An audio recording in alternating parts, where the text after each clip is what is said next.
অবশ্যই আমি এই কথা বলতে চাইনি যে এক বালতি গরুর পেশাবে কাপড় ভিজিয়ে সালাত আদায় করতে হবে, এটা আমার কোনো আদেশ নয়। এরপরে আমি বললাম উসাল্লি ফি মারাবেজিল গানামে, ছাগল বাঁধা জায়গায় সালাত আদায় করা যাবে কি না? করো। আমি বললাম উসাল্লি ফি মাবারাকি লেভেলে, উট বাঁধার জায়গায় সালাত হবে কি না?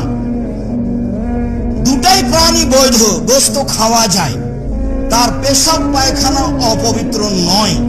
একাধিক সহিহ হাদিস দ্বারা ঘোষণা করা হয়েছে। তাতে বুখারী মুসলিমের এক হাদিসে বলা হয়েছে, ওরাইনা অকল বংশের লোকেরা ইসলাম গ্রহণ করে মদিনায় থাকতে লাগলো। মদিনার আবহাওয়া তাদের অনুকূলে হলো না, পেট বেড়ে গেল, পেট ভুলে গেল। অভিযোগ করলে আল্লাহ নবী বললেন যে তোমরা যেখানে উটের পাল আছে সেখানে যাও, পেশাব খাও, দুধ খাও, ভালো হয়ে যাও। ওই হাদিস দিয়ে বলা হয়েছে এইটা।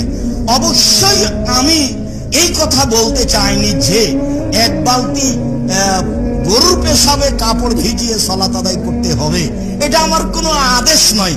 আমি একদা রাজশাহী চাঁপাইনবাবগঞ্জ পল্লী এলাকায় বক্তব্য দিচ্ছিলাম। সাধারণত ওইসব এলাকার মহিলারা বাড়ির পিছনে পেশাব পায়।